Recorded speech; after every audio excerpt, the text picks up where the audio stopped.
सुदामा तुम हमें भूल तो नहीं जाओगे। सुदामा बोले कन्हैया कोई प्राण लेना भी भूल सकता, श्वास लेना भी भूल सकता है क्या? तुम तो मेरी श्वास हो। बचपन के बाद बिछड़ने के बाद फिर कभी नहीं मिले सुदामा। जवानी गुजर गई, बुढ़ापा गुजरने को आया। आज बुढ़ापे का अंतिम चरण चल रहा था। गरीबी इस तरह थी कि बच्चे भूखे सोते थे। पत्नी को कभी साड़ी भी नहीं दिलाए सुदामा जी बढ़िया सी, स्वयं फटी पुरानी धोती पहनकर। देखिए सुदामा कितने बड़े भक्त हैं भगवान। क्या आप में से, हम में से कोई सुदामा से बड़ा भक्त हो सकता है? सुदामा की भक्ति कितनी बड़ी है, लेकिन सुदामा की डिमांड कितनी, सुदामा की भक्ति कितनी बड़ी है और सुदामा जी की डिमांड जीरो है, शून्य। इच्छाएं, सुदामा जी की इच्छाएं क्या है? क्या है? शून्य, जीरो। इसका अर्थ यह हुआ कि भगवान की भक्ति तो करो पर इच्छाएं शून्य रखो। क्यों? अब आप कहो कि हम भगवान से नहीं मांगे तो किससे मांगे? हाँ, अच्छा बताओ, क्या सुदामा ने भगवान से कुछ मांगा? जोर से मांगा? मांगा?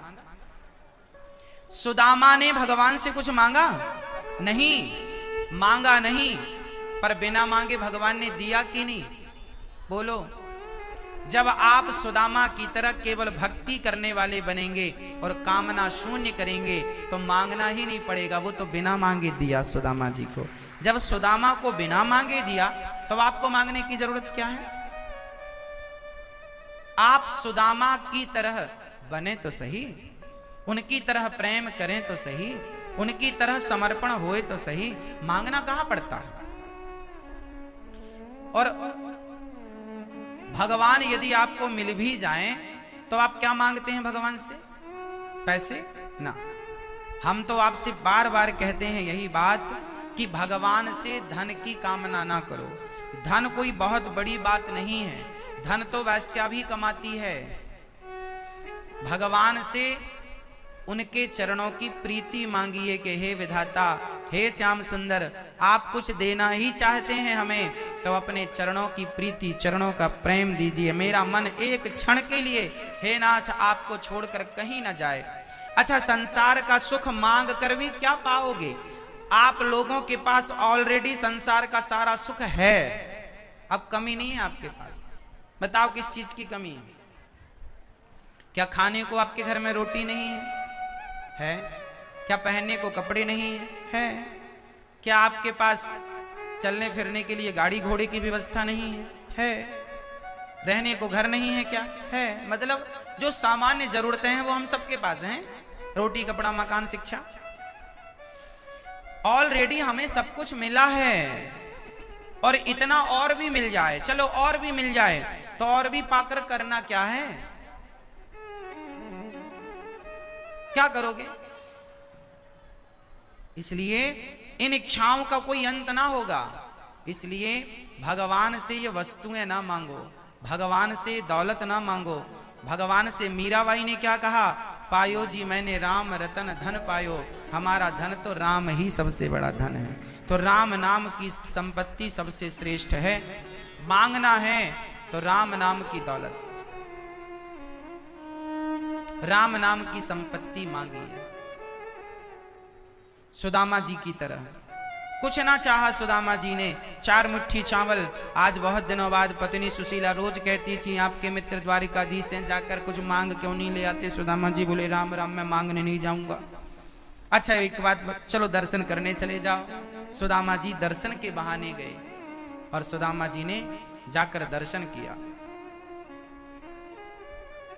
भगवान का दर्शन किया सुदामा जी। 4 मुट्ठी चावल लेकर चले। रास्ता पता नहीं, शरीर जर्जर है, बूढ़ा शरीर है। 4 मुट्ठी चावल लेकर चले, रास्ता पता नहीं। देखो भगवान को पाने के संकल्प से चलना हमें पड़ता है। भगवान स्वयं कृपा करके मंजिल तक पहुंचा देते हैं। वो खुद पहुंचाएंगे, हम थोड़ी पहुंचेंगे। हम में इतनी सामर्थ्य नहीं कि हम कहीं पहुंच सकें। वो पहुंचाएंगे, वो जहां पहुंचाएंगे वहां पहुंच जाएंगे। इसलिए सुदामा जी चले, और जब सुदामा चले, मित्र की मित्रता श्याम प्यारे सखा,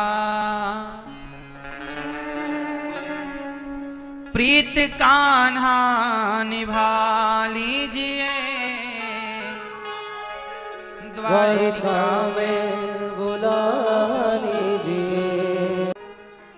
मेरे बचपन का मित्र है, उसी से मिल आया।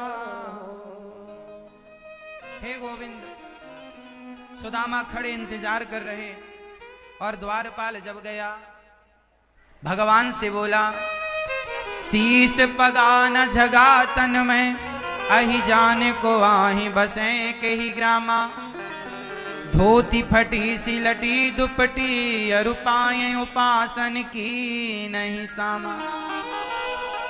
द्वार खड़ो ध्वज दुर्बल एक, रहो चकिसो वसुधा भिरामा, पूछत दीन दयाल को नाम, बतावत आपन नाम सुदामा।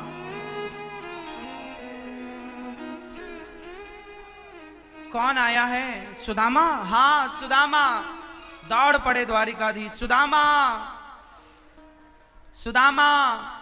दौड़ पड़े द्वारिकाधीश, मेरा मित्र आया है, सुदामा सुदामा।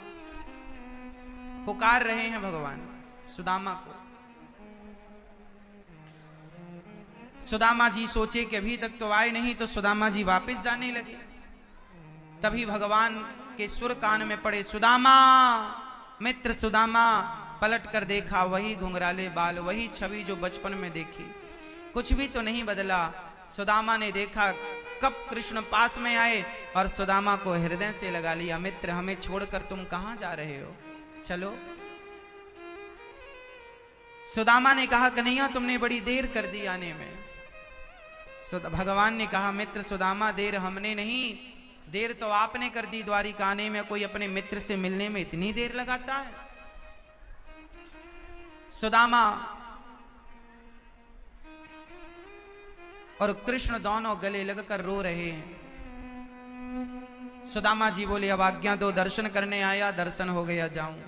भगवान बोले, मैं आपको कुछ देना चाहता हूं। क्या देना है द्वारिकाधीश? जो देना है दे दिया आपने।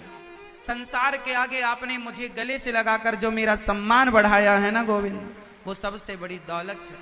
भगवान ले गए, अपने आसन पर बिठाए, और सुदामा 4 मुट्ठी चावल लाए थे। प्रथम मुट्ठी भगवान ने ली, सुदामा के चरणों को धोए, चरण धोए आंसुओं से। देख सुदामा की दीन दशा,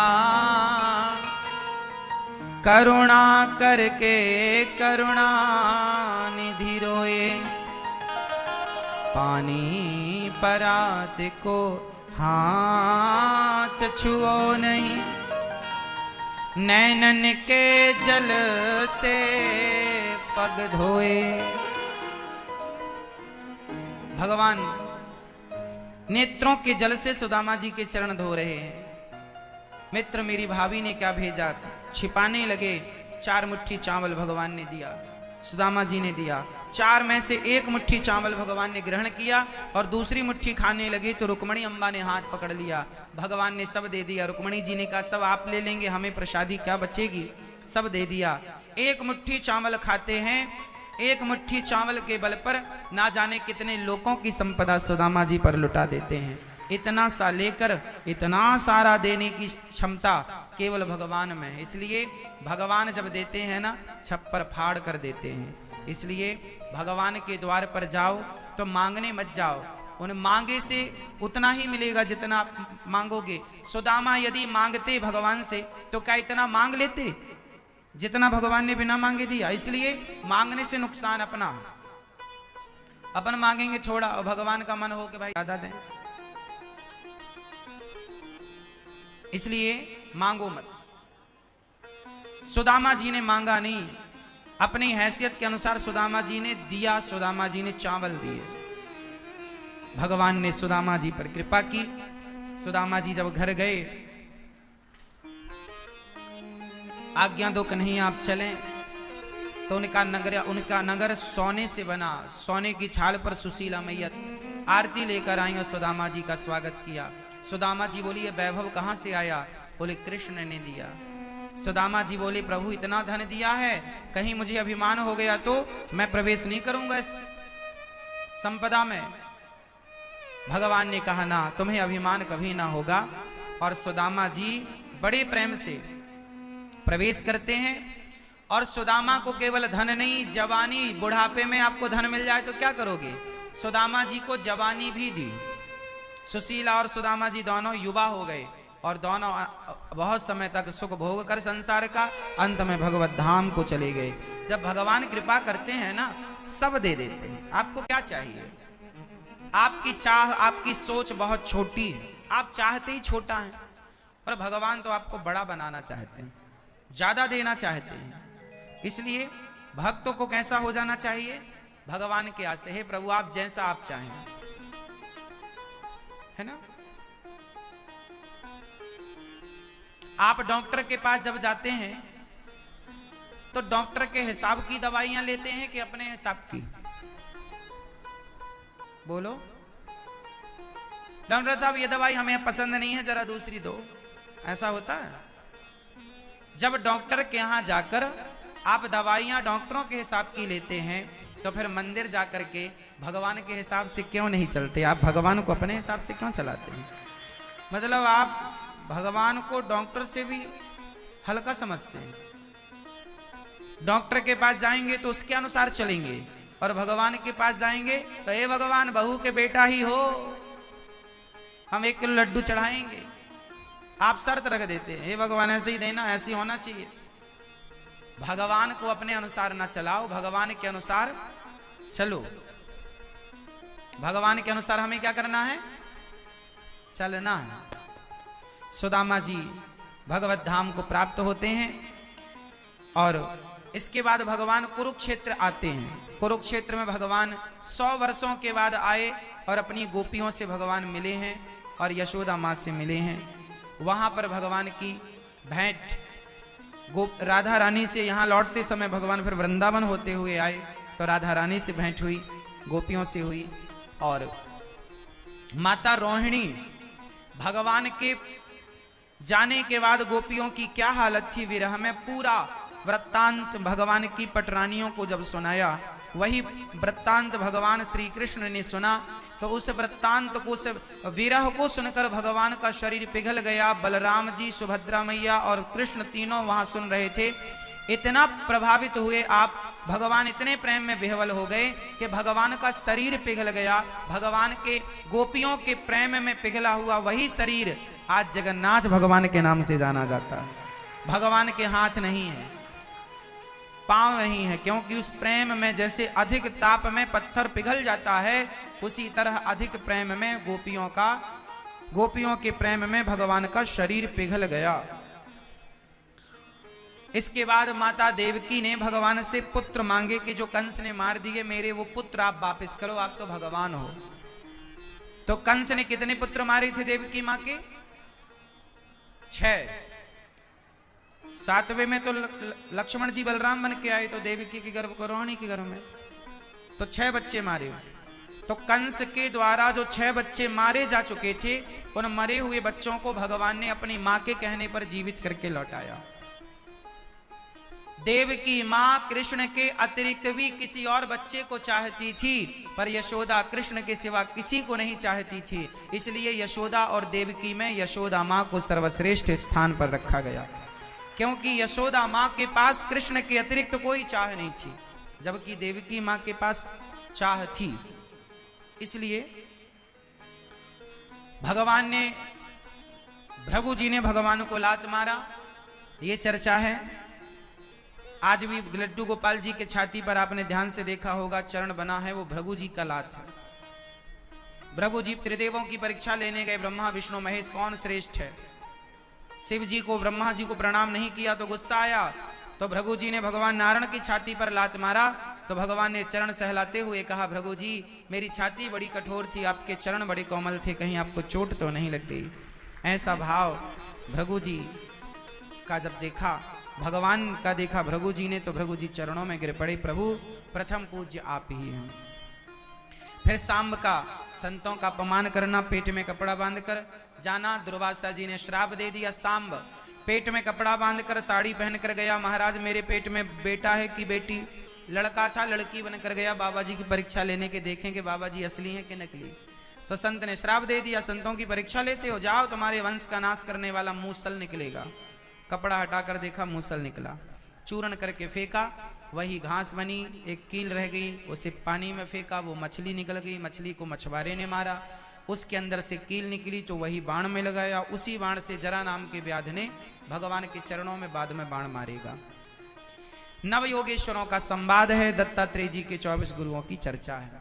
पृथ्वी वायु अग्नि आकाश, हमें सीखना है तो कहीं से भी सीख सकते हैं, और नहीं सीखना तो ब्रह्मा भी सिखाएं तो पल्ले नहीं पड़ता। पृथ्वी से आपने क्या सीखा, चलो बताओ। पृथ्वी से आपने क्या सीखा? सहनशीलता। जैसे पृथ्वी सहनशील है, ऐसे हमें क्या होना चाहिए? सहनशील। जल को गुरु बनाकर क्या सीखा? जैसे जल अपना स्वभाव कभी नहीं छोड़ता, उसे आप गर्म कर दो तो ठंडा हो जाएगा, बर्फ बना दो तो वो अपने स्वरूप में आ जाएगा। जैसे जल अपने स्वभाव को कभी नहीं छोड़ता, ऐसे कोई आपकी कितनी भी आलोचना करे, गालियां दे, या कोई आपकी कितनी भी स्तुति करे, प्रशंसा करे, आप अपने स्वभाव में स्थिर रहिए। आपको कोई गालियां दे तो आपको ज्यादा प्रभावी ना कर सकें वो गालियां, और आपकी कोई स्तुति करे तो आपको वो स्तुति भी प्रभावी, क्योंकि गुण दोष दृश्य दोषा, निंदा भी अच्छी नहीं है और प्रशंसा भी अच्छी नहीं है। यदि कोई आपकी प्रशंसा करे तो आपको क्या आएगा? जोर से बोले, पूरा सार तत्व समझा रहा हूं एक बात में। कोई आपकी प्रशंसा करे तो आपको क्या आएगा? अभिमान। अब बताओ, अभिमान आना अच्छा है कि बुरा है? अभिमान पतन का कारण है। मतलब प्रशंसा करने से आपका पतन हो सकता है, और आपकी निंदा करने से आपको क्या आता है? यदि मैं आपकी निंदा करने लग जाऊं तो क्या आएगा आपको? क्रोध। तो क्रोध भी आपको पतन का कारण बनाएगा। प्रशंसा करने से अभिमान आएगा जो आपका पतन करेगा, और निंदा करने से क्रोध आएगा जो आपका पतन करेगा। मतलब दोनों तरफ से आपका पतन सुनिश्चित है। इसलिए ना तो निंदा अच्छी है ना तो प्रशंसा अच्छी है, दोनों ही बुरी है, इसलिए दोनों से ही बचना चाहिए। अग्नि में कुछ भी डालो स्वाहा, अग्नि में कुछ भी डालो खत्म। ऐसे कोई आपको अपमान कर दे, कोई आपका सम्मान कर दे, दोनों को ही खत्म कर देना, क्योंकि गुण दोष दृश्य दोषा, दोनों ही बंधन है। आपकी अधिक जय जयकार होने लग जाए तो वो जय जयकार भी बंधन है। आप उलझ सकते हैं, जय जयकार सुनकर अहंकार आ सकता है, और कोई आपकी आलोचना करने लग जाए, निंदा करने लग जाए, तो आप वहां भी उलझ जाते हैं। हमें गाली दे दी, अब बदला लेंगे। लो, आप जा किस काम के लिए रहे थे, उलझ कहां गए? तो आपको गालियां देने वाले लोगों से भी आप ना उलझो, और आपकी स्तुति करने वालों से भी आप। आग जैसे सबको जलाकर भस्म कर देती है, ऐसे मान और अपमान दोनों को आप जलाकर भस्म कर दें और एक परमात्मा की ओर बढ़ते रहें। हाँ, आग की लपटें जो हैं सदा ऊपर की तरफ बढ़ती रहती, ऊपर की तरफ जाती हैं। आप थोड़ा सा पानी के किंचे मार दो, सिंचन कर दो, तो थोड़ी देर के लिए आग ठंडी, फिर वो, हाँ, आपका कोई अपमान करे, सम्मान करे, तो जैसे आग में पानी डालना वो अपमान और सम्मान समझो, घी डालना सम्मान है, पानी डालना अपमान है, ठीक है, पर वो दोनों स्थिति में ही वो अपने स्वभाव को तो नहीं छोड़ती ना, कि जलाना छोड़ देती है। उसी तरह जैसे वो ऊपर की तरफ उठना नहीं छोड़ती, उसी प्रकार आप सम्मान पा करके, अपमान पा करके आप भगवान को प्राप्त करने का भाव ना छोड़िएगा। हर स्थिति में परमात्मा को पाने की एक इच्छा हो भक्त की, यह अग्नि को गुरु बनाकर सीखा गया है। इसलिए हमें मान अपमान में कभी नहीं उलझना चाहिए। आजकल लोग यही कहते, महाराज जी हमारा भी कोई सम्मान है, मान सम्मान, हमारा भी कोई अपना सम्मान। अरे आग लगाओ सम्मान में। हनुमान जी ने पूंछ में आग लगाई क्या नहीं? आप भी अपनी पूंछ में आग लगाओ। आज सबसे ज्यादा झगड़ा पूंछ का ही होता, हमें पूछा नहीं। सास कहती है बहू ने नहीं पूछा, बहू कहती है सास ने नहीं पूछा। पड़ोसी कहता हमारा पड़ोसी पूछता नहीं है। एक सज्जन बोले हमारी पूंछ तो दिल्ली तक है, हनुमान जी की इतनी थी इनकी दिल्ली तक है। पूंछ का सारे घरों में झगड़ा किसका है? किसका झगड़ा है? हमें पूछा नहीं। कई बार हम कथाओं में ना जल्दी जल्दी में किसी किसी का नाम लेना भूल जाते हैं, फिर लोग बोलते हैं गुरुजी हमारा नाम नहीं लिया, हमें पूछा नहीं आपने। हम फिर कहते हैं कि देखो जितना जल्दी हो सके इस पूंछ में आग लगवाओ। हनुमान जी ने अपनी पूंछ में क्या की? आग लगवाई। पूंछ बुझाई खोई श्रम धरि लघु रूप बहोरी, पर जनक सुता के आगे ठाण भयो कर जो। मेरी माँ आप लोग भी अपने अहंकार की पूंछ में आग लगा दो। बहू सम्मान करे तो खुश रहो और अपमान करे तो खुश रहो। आप ना ये जो सम्मान पाने की जो लालसा है भीतर, यही तो मिटानी है। भागवत जी में कथा है एक ब्राह्मण की, आखिरी में वो बड़ा कंजूस ब्राह्मण था, खूब पैसा इकट्ठा किया। अब पत्नी इतना पैसा इकट्ठा किया कि पत्नी एक साड़ी को 2 साल तक पहनती। पत्नी बोले साड़ी दिला दो, अरे साड़ियों में पैसा खर्च कर रहे, देख हमारे पास तिजोरी में भरा। अच्छा वो तिजोरी खोल के बैठा रहता, देखता रहता कितना सारा कितना सारा। और पत्नी मांगे साड़ी के लिए दो तो बिल्कुल ना दे। और बच्चे मांगे कि हमें भी कपड़े पहनने हैं और हमें आज रबड़ी खानी है, अरे रबड़ी खाएगा रोटी खा, रबड़ी खाएगा महंगी है। और वो तिजोरी खोल के बस देखता रहता पैसा पैसा पैसा। तब उसके बेटे ने और उसकी पत्नी ने जो अपमान किया, अरे निठल्ले बैठे बैठे हो घर में पैसे जोड़ के बांध के ले जाओगे। उसे बड़ा मोह था पैसों से, पत्नी से, पुत्र से। पर जब पत्नी ने पुत्र ने जब उसका अपमान किया तो उसके अंदर ऐसा वैराग्य हुआ मेरी माँ कि उसने सारा धन छोड़ दिया, पत्नी पुत्र का त्याग कर दिया। राम राम ये सब व्यर्थ है। और फिर वो प्रायश्चित करने के लिए भगवत प्राप्ति के लिए निकला। भागवत जी में लिखा है कि जब वो गांव में चलता ना तो गांव के लोग उसे कंजूस कंजूस कह के चिढ़ाते और कई बार तो उसकी तरफ मल मूत्र फेंक देते। उसका इतना अपमान किया कि वो कहीं बैठ जाता और सोने लगता ना तो छोटे छोटे बच्चे जाके उसके मुंह में सुसु कर देते। परंतु वो व्यक्ति कैसा था जानते हो? पहले तो 1 नंबर का कंजूस था, पर जब भगवान से प्रेम हुआ तो उसको समझ आ गया कि मेरी कंजूसी मुझे नरक ले जाएगी। ना मैंने इसे धन का दान किया, सारा धन जीवन भर जोड़ा,